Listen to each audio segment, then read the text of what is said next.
नमस्कार स्टूडेंट्स, मैं doctor Sudesh Chaudhary physical chemistry YouTube channel में आप सभी का स्वागत करती हूँ।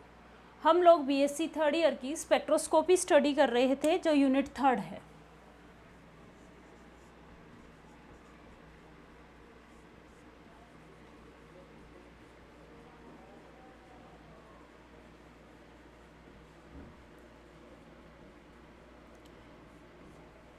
इस यूनिट में मैंने आपको डिग्री ऑफ फ्रीडम बताया था। किसी स्टूडेंट्स ने मुझे डिग्री ऑफ फ्रीडम वापस निकालना पूछा है, मैं आप लोगों को थोड़ा सा वापस बता देती हूँ।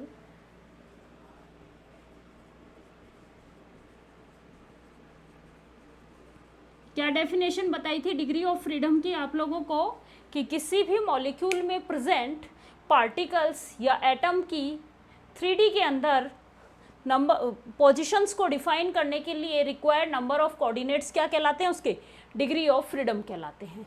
मान लो किसी एक एटम को 3D के अंदर डिफाइन करने के लिए हमें कितने चाहिए कोऑर्डिनेट्स, 3 कोऑर्डिनेट्स की रिक्वायरमेंट होती है। मान लो उस एटम की, उस मॉलिक्यूल के पास n एटम प्रेजेंट है, तो उस मॉलिक्यूल की टोटल डिग्री ऑफ फ्रीडम कितनी आई बेटा, 3n। उस मॉलिक्यूल की टोटल डिग्री ऑफ फ्रीडम कितनी आई है, 3n। अब इसमें ये जो 3n थी ये ट्रांसलेशन डिग्री ऑफ फ्रीडम थी, रोटेशनल डिग्री ऑफ फ्रीडम थी और वाइब्रेशनल डिग्री ऑफ फ्रीडम थी। ठीक है, अब हमें इसमें से अलग अलग निकालनी है कि ट्रांसलेशन डिग्री ऑफ फ्रीडम कितनी है, रोटेशनल डिग्री ऑफ फ्रीडम कितनी है और वाइब्रेशनल डिग्री ऑफ फ्रीडम कितनी है। किसी भी मॉलिक्यूल के लिए जो ट्रांसलेशन डिग्री ऑफ फ्रीडम जो होती है वो कांस्टेंट होती है और वो 3 होती है, क्योंकि ये किसके कारण होती है, ट्रांसलेशन मोशन के कारण। किसके कारण क्रिएट होती है, ये ट्रांसलेशन मोशन के कारण क्रिएट होती है। और ट्रांसलेशन मोशन कहाँ से होता है, सेंटर ऑफ ग्रेविटी। तो किसी भी मॉलिक्यूल का सेंटर ऑफ ग्रेविटी डिफाइन करने के लिए हमें कम से कम कितने की रिक्वायरमेंट होगी, 3 कोऑर्डिनेट्स की रिक्वायरमेंट होगी। तो ट्रांसलेशन डिग्री ऑफ फ्रीडम कितनी है, 3।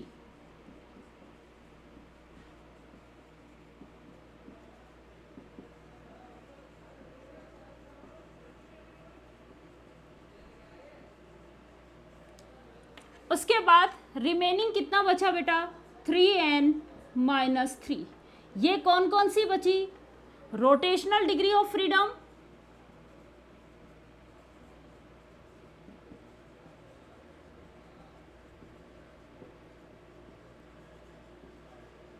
और वाइब्रेशनल डिग्री ऑफ फ्रीडम।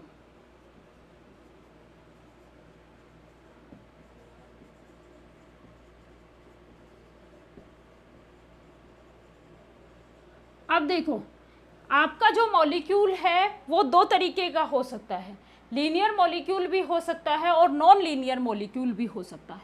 जब मॉलिक्यूल हमारे पास लीनियर मॉलिक्यूल है या डाई एटॉमिक मॉलिक्यूल है, डाई एटॉमिक में तो होगा ही लीनियर, या लीनियर मॉलिक्यूल है, तो रोटेशनल डिग्री ऑफ फ्रीडम कितनी आती है, 2 क्या आती है, रोटेशनल डिग्री ऑफ फ्रीडम। यदि आपके पास मॉलिक्यूल नॉन लीनियर है तो आपके पास डिग्री ऑफ फ्रीडम जो आएगी, रोटेशनल डिग्री ऑफ फ्रीडम आएगी, वो आएगी 3। अब देखो, ये टोटल थी जिसमें रोटेशनल और वाइब्रेशनल डिग्री ऑफ फ्रीडम थी। हमने ये कहा कि इसमें से 2 जो है वो रोटेशनल डिग्री ऑफ फ्रीडम है, तो रिमेनिंग क्या बचेगी, वाइब्रेशनल डिग्री ऑफ फ्रीडम। क्या बचेगी, वाइब्रेशनल डिग्री ऑफ फ्रीडम कितनी बचेगी,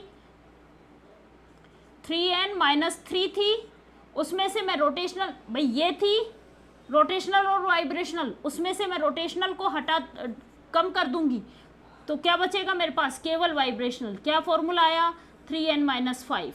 ऐसे इसका क्या आएगा, 3n माइनस 3 तो थी और उसमें से 3 माइनस करूंगी तो क्या आएगा, 3n माइनस 6। मीन्स यदि मॉलिक्यूल लीनियर या डाई एटॉमिक है तो vibrational degree of freedom 3n minus 5 है, और यदि मॉलिक्यूल नॉन लीनियर है तो डिग्री ऑफ फ्रीडम जो है वो 3n माइनस 6 है। अब देखो एग्जांपल्स करा रही हूँ मैं आपको। H2 दिया हुआ था, उसने मुझे स्क्रीनशॉट भेजा है जिसमें H2 है, CO2 है, हीलियम है। और एक हम, ये तो लीनियर हो गए, एक हम नॉन लीनियर ले लेते हैं वाटर मॉलिक्यूल। ठीक है, अब देखो इसमें एटम कितना है बेटा, n की वैल्यू क्या है 1, तो total degree of freedom 3n की वैल्यू क्या बची है यहाँ पे 3 इंटू 1। अब कितनी है ये 3 ही है, और हमने क्या कहा कौन कौन सी, अब ये डिग्री ऑफ फ्रीडम कौन कौन सी होती हैं, translation degree of freedom, rotational degree of freedom और वाइब्रेशनल डिग्री ऑफ फ्रीडम, यही होती हैं, यही होती हैं आपकी। ये जो डिग्री ऑफ फ्रीडम होती है वो ट्रांसलेशन, रोटेशनल और वाइब्रेशनल। अब ट्रांसलेशन को मैंने क्या कहा कि कोई भी मॉलिक्यूल हो या एटम हो, हमेशा ट्रांसलेशन डिग्री ऑफ फ्रीडम कितनी होती है 3, तो ये 3 आ गई। जब इसके पास टोटल डिग्री ऑफ फ्रीडम ही 3 थी, वो तीनों की तीनों क्या है ट्रांसलेशन डिग्री ऑफ फ्रीडम, तो रोटेशनल और वाइब्रेशनल डिग्री ऑफ फ्रीडम क्या हो गई 0 0। हीलियम समझ में आया क्या, एक ही एटम है, n की वैल्यू 1 है, तो टोटल डिग्री ऑफ फ्रीडम कितनी हुई 3 में से 3 ट्रांसलेशन डिग्री ऑफ फ्रीडम होती है, चाहे कोई भी मॉलिक्यूल हो या एटम हो। हमें minimum translation degree of freedom या ट्रांसलेशन मोशंस को डिफाइन करने के लिए मिनिमम 3 कोऑर्डिनेट्स की रिक्वायरमेंट होती है, तो कितने हुए 3, रोटेशनल 0, वाइब्रेशनल 0। अब आते हैं H2 पे। H2 पे कितना नंबर ऑफ एटम्स कितने हैं 2, n की वैल्यू यहाँ क्या है नंबर ऑफ एटम्स 2 है, तो 3n कितना हुआ 3 इंटू 2 कितना बना 6 में से 3 ट्रांसलेशन डिग्री ऑफ फ्रीडम है। अब H2 कैसा है आपका डाई एटॉमिक, H2 कैसा है डाई एटॉमिक के लिए रोटेशनल डिग्री ऑफ फ्रीडम कितनी है 2, तो ये तो 2 हो गया। अब बचा हुआ क्या है वाइब्रेशनल के लिए मैं कौन सा फॉर्मूला लगाऊंगी 3n-5 वाला, 3 इंटू में n कितने हैं आपके 2 - 5 क्या हुआ 6 - 5 कितना बचा 1, तो 1 क्या है वाइब्रेशनल डिग्री ऑफ फ्रीडम। अब देखो CO2 आपका कैसा होता है लीनियर मॉलिक्यूल, कैसा होता है लीनियर मॉलिक्यूल। अब यहाँ चलते हम, कितने एटम है 3 एटम है, तो 3 है तो टोटल डिग्री ऑफ फ्रीडम कितनी हो गई 9 में से 3 ट्रांसलेशन डिग्री ऑफ फ्रीडम है। अब मॉलिक्यूल कैसा है लीनियर मॉलिक्यूल है, तो रोटेशनल डिग्री ऑफ फ्रीडम कितनी है 2। ठीक है, कौन सा फॉर्मूला लगाऊंगी मैं इसके लिए भी, ये वाला वाइब्रेशनल का क्या है 3n-5 वाला, 3n-5, 3n की वैल्यू क्या है 3 इंटू 3 - 5 कितना हुआ 4। चलो H2O मॉलिक्यूल कैसा होता है नॉन लीनियर होता है, बेंट फॉर्म में होता है, तो कैसा है ये नॉन लीनियर मॉलिक्यूल।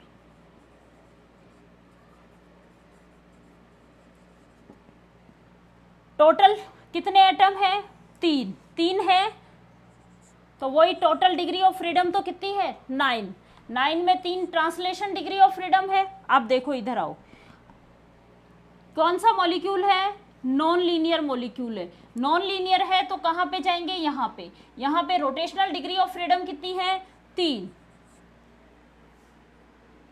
है, तो वाइब्रेशनल डिग्री ऑफ फ्रीडम के लिए कौन सा फॉर्मूला लगाऊंगी ये वाला, क्या है 3 इंटू 3 - 6 क्या हुआ 9 - 6 इक्वल टू क्या हुआ 3, क्या बन गया 3। ये डिग्री ऑफ फ्रीडम मैंने आप लोगों को अच्छे से पढ़ाया था।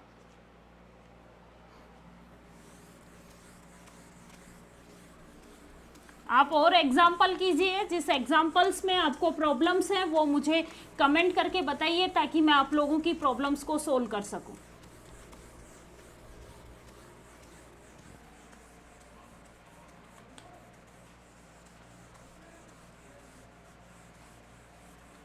अब देखो हम कल की क्लास में क्या क्या पढ़े। कल की क्लास में हमने उन स्पेक्ट्रल लाइंस के बीच की डिस्टेंस निकाली थी और हमने ये कहा था कि स्पेक्ट्रल लाइंस के बीच की डिस्टेंस, जो हमें स्पेक्ट्रल लाइंस मिल रही थी वो कहाँ मिल रही थी, 2b पे मिल रही थी, फिर 4b पे मिल रही थी, फिर 6b पे मिल रही थी, फिर 8b पे मिल रही थी, फिर 10b पे, इस तरीके से। मीन्स इन दोनों दो स्पेक्ट्रल लाइंस के बीच की डिस्टेंस कितनी थी, 2b थी, 2b सेंटीमीटर थी, देख लो आप इन दोनों के बीच में। यहाँ तक हमने पढ़ा था कि रिजिड रोटेटर में जो स्पेक्ट्रल लाइंस मिलती हैं इनमें दो क्रमागत स्पेक्ट्रल लाइंस के बीच की डिस्टेंस इक्वल होती है और वो 2b होती है। ठीक है, रिजिड रोटेटर में जो आपकी स्पेक्ट्रल लाइंस मिलती हैं वो स्पेक्ट्रल लाइंस दो क्रमागत स्पेक्ट्रल लाइंस के बीच की डिस्टेंस जो है वो सेम होती है और कांस्टेंट होती है, उसकी वैल्यू 2b होती है। ठीक है, अब मैं आपको कराऊंगी intensity of rotational spectral lines. कौन सा टॉपिक स्टार्ट करेंगे हम, इंटेंसिटी ऑफ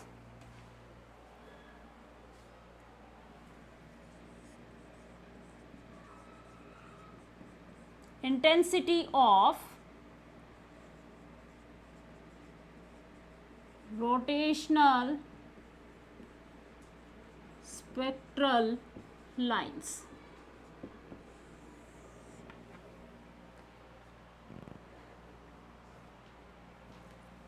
इंटेंसिटी जो है, देखो इनके बीच की डिस्टेंस इक्वल थी लेकिन इंटेंसिटी जो है वो पहले इंक्रीज होती है, उसके बाद मैक्सिमम पहुंचती है और उसके बाद डिक्रीज होती है। इंटेंसिटी कैसे होगी, पहले इंक्रीज होगी, फिर मैक्सिमम पहुंचेगी और मैक्सिमम के बाद वापस डिक्रीज होगी।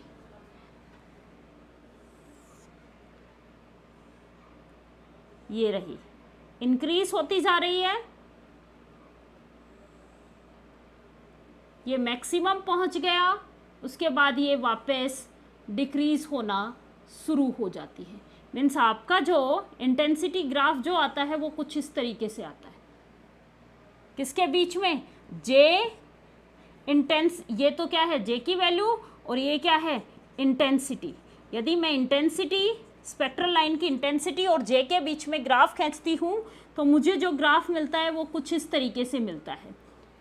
ठीक है, पहले इंटेंसिटी हमारी इंक्रीज होती जाती है, उसके बाद ये मैक्सिमम पहुंचती है और उसके बाद वापस डिक्रीज होती है। इंटेंसिटी जिस जे की वैल्यू के लिए मैक्सिमम होती है उस जे को जे मैक्सिमम कहा जाता है। इंटेंसिटी जिस जे की वैल्यू के लिए मैक्सिमम होती है उसको जे मैक्सिमम कहा जाता है। इस जे मैक्सिमम की जो वैल्यू होती है वो अंडर रूट KT/2BHC -1/2 होती है। कल की क्लास में हमने एक गलती कर दी थी, यहाँ मैंने 1 ही लगवाया था, इसलिए इसको रिपीट करना पड़ रहा है मुझे। जो हमने जो कल लिखा था जे मैक्सिमम, उसकी वैल्यू मैंने लिखी थी KT/2BHC -1। ये -1 नहीं होता है बेटा, ये 1/2 होता है। और जे मैक्सिमम होता क्या है, वो जिसपे वो जे की वैल्यू जिसपे मैक्सिमम इंटेंसिटी मिलती है वो क्या कहलाता है, जे मैक्सिमम कहलाता है। इसकी वैल्यू होती क्या है, अंडर रूट KT/2BHC -1/2। अब देखो के क्या है, बोल्ट्जमान कांस्टेंट, टी क्या है, टेम्परेचर, बी क्या है, रोटेशनल कांस्टेंट, एच क्या है, फ्लांग कांस्टेंट और सी क्या है, light velocity. K Boltzmann constant, B rotational constant, H Planck constant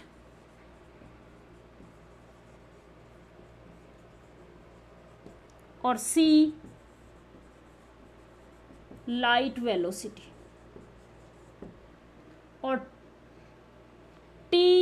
temperature, absolute temperature,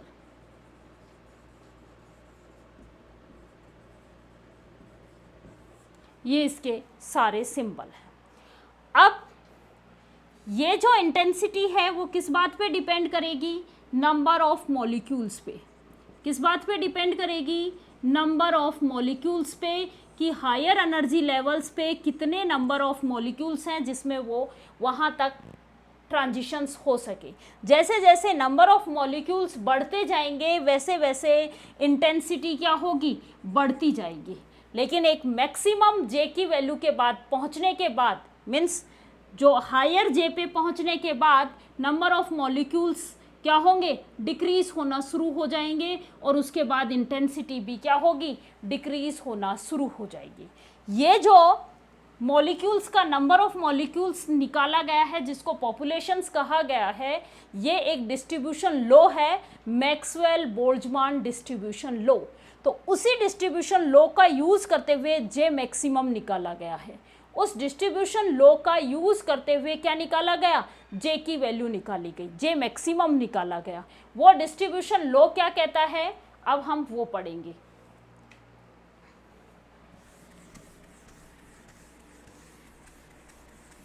distribution using Maxwell distribution law.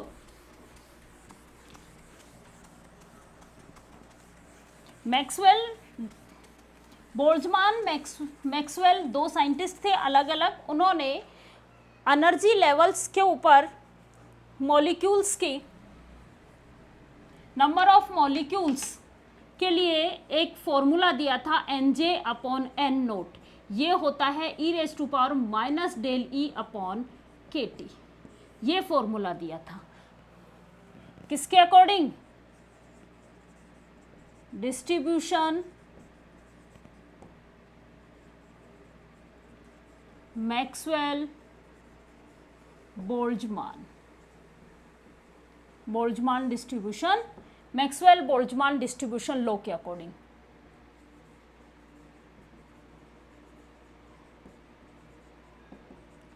क्या कहा था इसने कि एनजे क्या है? एनजे क्या है? Number of molecules at higher energy level.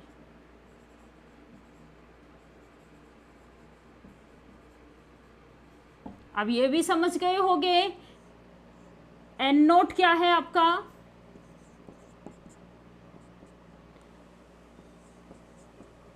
Number of molecules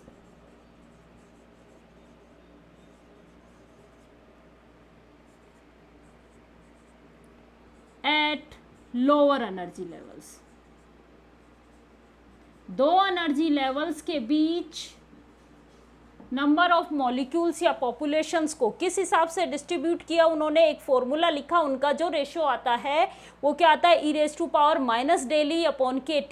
ये डेली क्या है? उनके बीच की एनर्जी डिफरेंस है। ये जो हायर एनर्जी लेवल है और जो लोअर एनर्जी लेवल है, इन दोनों के बीच का एनर्जी डिफरेंस क्या है?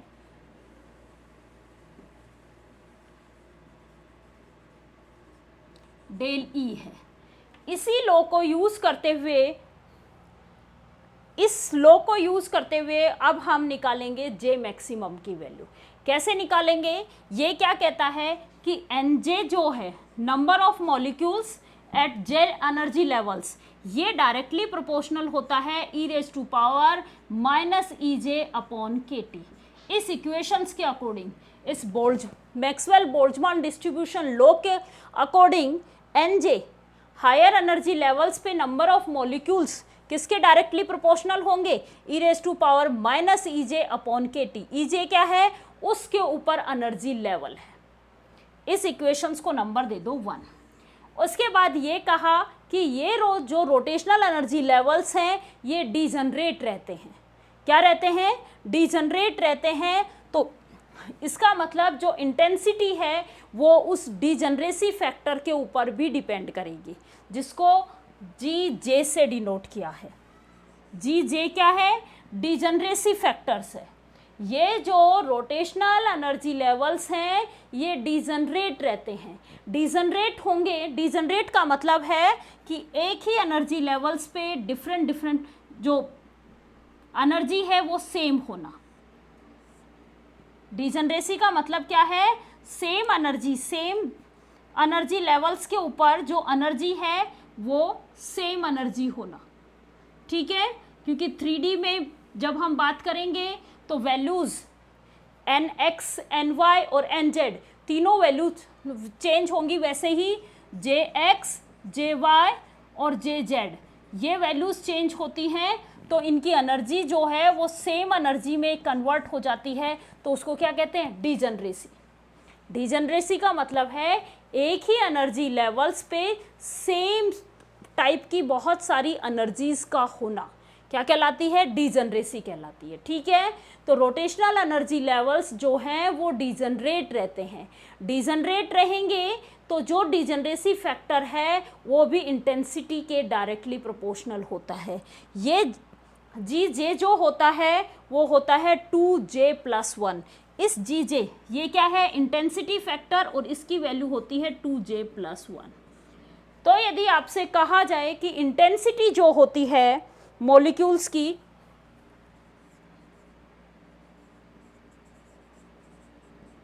ये डायरेक्टली प्रोपोर्शनल होती है इस डिस्ट्रीब्यूशन लॉ के। मॉलिक्यूल्स की पॉपुलेशंस के डायरेक्टली प्रोपोर्शनल होती है Nj/n0, और Nj/n0 का जो वैल्यू आती है वो इसका यूज करते हुए वो क्या आती है? 2j+1 e⁻⁻ej/kt। ये इक्वेशन समझ में आई क्या? ये इक्वेशन नंबर 2 और ये इक्वेशन नंबर 3। क्या कहा मैंने? बोल्ट्जमान डिस्ट्रीब्यूशन लॉ के अकॉर्डिंग नंबर ऑफ पॉपुलेशंस किसी भी एनर्जी लेवल्स पे हम निकालते हैं तो Nj/n0 e⁻⁻ निकाला जाता है।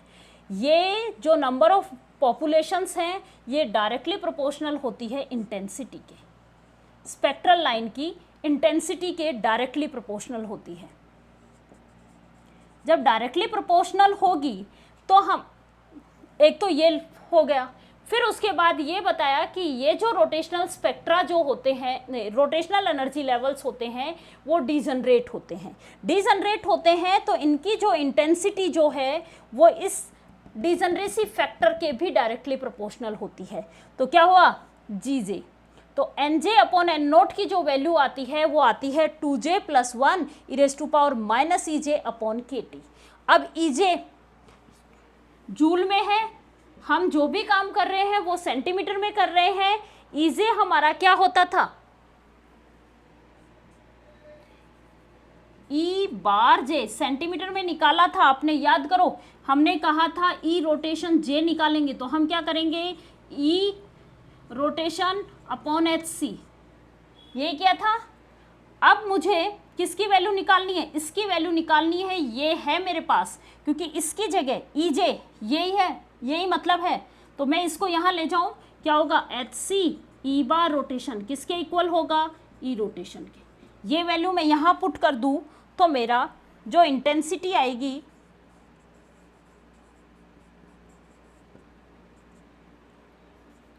Nj/n0, उसकी वैल्यू क्या आ जाएगी?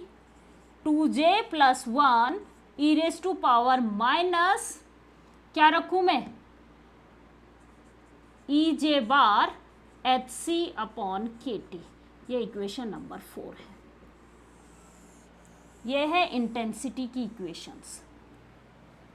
ये किसकी इक्वेशन है? इंटेंसिटी की इक्वेशंस है।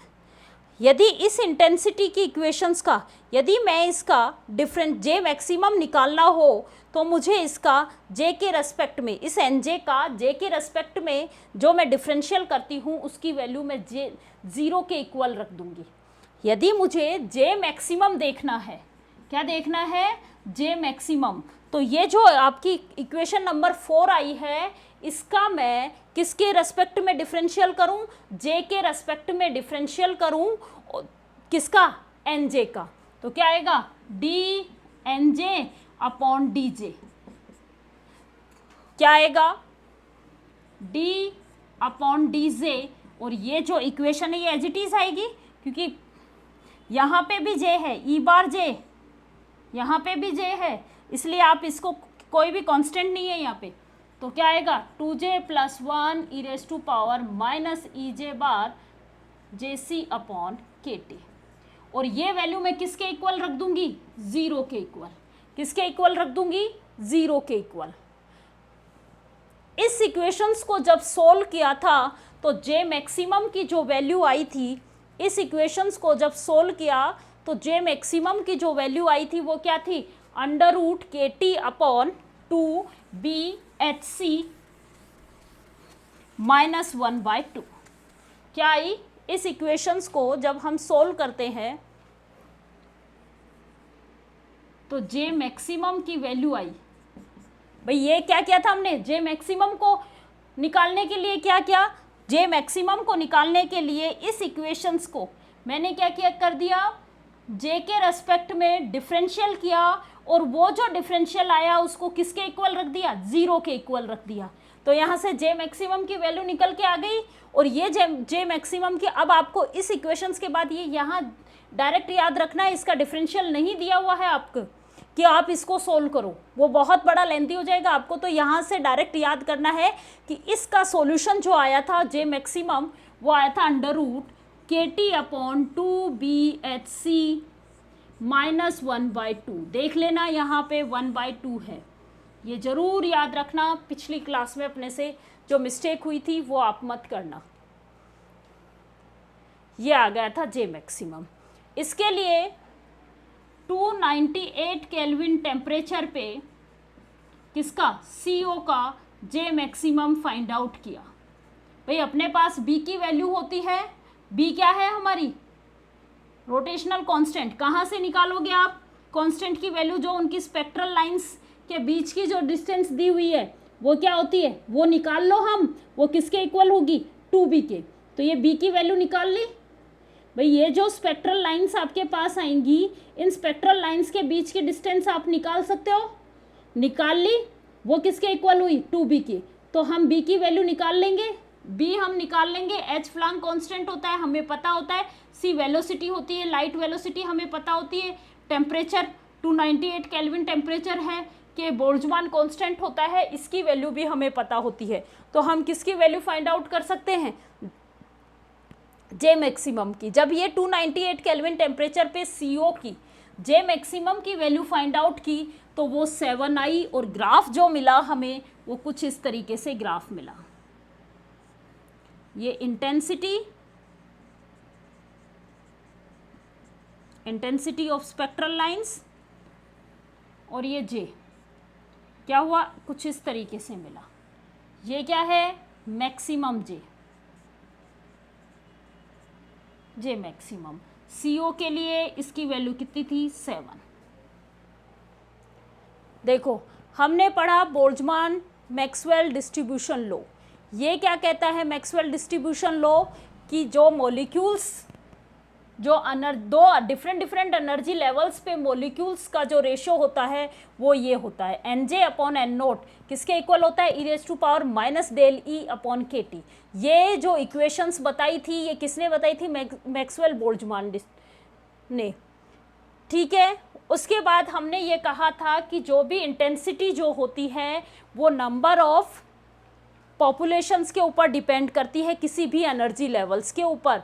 जितनी ज़्यादा पॉपुलेशन होगी इंटेंसिटी उतनी ही ज़्यादा होगी। मीन्स इंटेंसिटी जो है वो डायरेक्टली प्रोपोर्शनल किसके हो गई, NJ अपॉन N0 के। यहाँ तक कोई दिक्कत नहीं होनी चाहिए। उसके बाद मैंने ये कहा कि रोटेशनल लेवल्स जो होते हैं वो डिजनरेट रहते हैं। इसका मतलब इनकी इंटेंसिटी जो होती है वो डिजनरेसी फैक्टर के ऊपर भी डिपेंड करती है, और वो डिजनरेसी फैक्टर हमने GJ से डिनोट किया था, जिसकी वैल्यू थी 2J+1। क्या वैल्यू थी, 2J+1। इन दोनों वैल्यूज़ का यूज़ करते हुए, इसका और इसका वैल्यू का यूज़ करते हुए हमने एक रिलेशनशिप बनाया था कि इंटेंसिटी जो होती है वो directly proportional NJ upon N0, और ये वैल्यू किसके इक्वल आ गई थी, 2J+1 e⁻⁻⁸ EJ upon KT। ठीक है, अब जो हमें जो स्पेक्ट्रल लाइंस मिलती हैं वो सेंटीमीटर इनवर्स में मिलती हैं, और ये एनर्जी जो है वो जूल में है। इसको सेंटीमीटर इनवर्स में कन्वर्ट करने के लिए हमें पता था कि जो इसको यदि मैं ई बार को एच सी से मल्टीप्लाई कर देती हूँ तो मेरा ई जे आता है, तो क्या हो गया, ई बार एच सी लिख दिया। ठीक है, चलो आगे, यहाँ तक ये आ गया इंटेंसिटी। अब यदि इस हमें किसी का भी जे मैक्सिमम निकालना हो तो मैं इस इक्वेशंस, जो आपकी ये इक्वेशन दी हुई है, इस इक्वेशंस का किसके रेस्पेक्ट में डिफरेंशियल करूंगी, जे के रेस्पेक्ट में डिफरेंशियल करूंगी, और जो डिफरेंशियल आएगा उसके इक्वल 0 कर दूंगी। ठीक है, यही काम किया था मैंने। और इस इक्वेशंस को जब हम सोल्व करते हैं तो हमारे पास जे मैक्सिमम की वैल्यू आती है √kT/2BHC -1/2। ठीक है, ये जे मैक्सिमम हमने जब स्टडी किया 298 केल्विन टेम्परेचर पे CO का, तो ये 7 आया है। ठीक है, यहाँ तक आपसे सीधा सीधा क्वेश्चंस पूछ लिया जाता है कि मैक्सवेल बोल्ट्जमान डिस्ट्रीब्यूशन लॉ के आधार पे इनकी इंटेंसिटी का डिस्ट्रीब्यूशन डिफाइन कीजिए। तो आपको ये डिफाइन करना पड़ेगा कि मैक्सवेल बोल्ट्जमान डिस्ट्रीब्यूशन लॉ के अकॉर्डिंग मॉलिक्यूल्स का किसी एनर्जी लेवल पे डिस्ट्रीब्यूशन जो होता है वो उसकी वैल्यू ये होती है NJ/N0 =e⁻⁻⁰ अब हमें ये पता है कि इंटेंसिटी जो होती है वो नंबर ऑफ पॉपुलेशंस के डायरेक्टली प्रोपोर्शनल होती है। तो इंटेंसिटी ये क्या है, नंबर ऑफ पॉपुलेशंस ही बता रहे हैं, एनर्जी लेवल्स पे पॉपुलेशन रेशो ही डिफाइन कर रहा है। तो इंटेंसिटी जो हो गई वो डायरेक्टली प्रोपोर्शनल हो गई NJ/N0 के। लेकिन हमें ये भी पता है कि जो डिजनरेसी फैक्टर, रोटेशनल लेवल्स जो होते हैं वो डिजनरेट होते हैं। जब ये डिजनरेट होंगे तो डिजनरेसी फैक्टर भी इंटेंसिटी को इफ़ेक्ट करेगा, इसलिए डिजनरेसी फैक्टर भी इसके साथ जोड़ा। और GJ की वैल्यू क्या होती है 2J+1, इसलिए ये इसमें आया 2J+1। ठीक है, यहाँ तक इनका यूज़ किया है। और इस इंटेंसिटी की जो इक्वेशन आई है, यदि हमें इसमें मैक्सिमम जे को फाइंड आउट करना होता है तो हम क्या करते हैं, इस इक्वेशंस का डिफरेंशियल करते हैं किसके रेस्पेक्ट में, जे के रेस्पेक्ट में। कब, कांस्टेंट जे के रेस्पेक्ट में करते हैं, और उस इक्वेशंस को किसके इक्वल रख देते हैं, 0 के इक्वल। इस इक्वेशंस को जब मैं सोल्व करूंगी तो जे मैक्सिमम की वैल्यू आएगी √kT/2BHC -1/2। ये जो जे मैक्सिमम निकाला गया ये CO के लिए निकाला गया, और CO के लिए ये जे मैक्सिमम की वैल्यू जो आती है वो 7 आती है। अब लास्ट एक टॉपिक बच गया रिजिड रोटेटर का, वो है determination of bond length. Bond length को डिटरमाइन करना। कल हमने न्यू बार निकाला था जिसकी वैल्यू जो निकाली थी वो 2BJ+1 फाइंड आउट की थी। B की वैल्यू भी हमें पता होती है, B जो होता है वो H/8π² होता है। इन्हीं का यूज़ करते हुए हम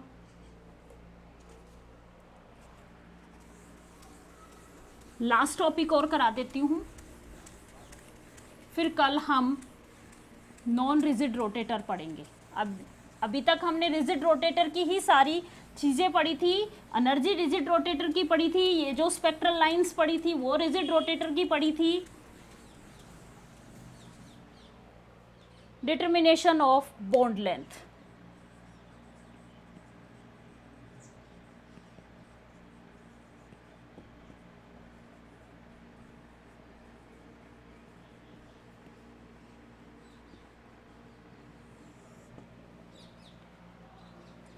न्यू बार J2J+1 क्या निकाला था आपने, 2BJ+1 सेंटीमीटर इनवर्स, यही निकाला था,